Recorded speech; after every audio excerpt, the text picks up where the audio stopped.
color visual representation of color based on their chromatic relationship.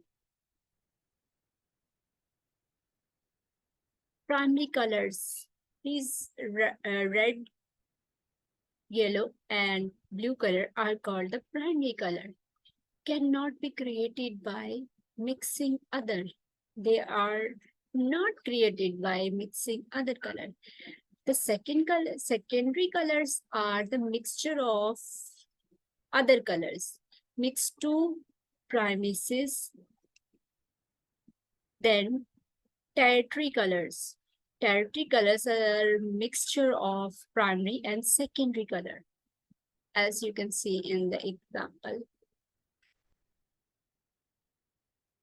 Then complementary color. The color that are opposite to each other are called the complementary color that create a contrast.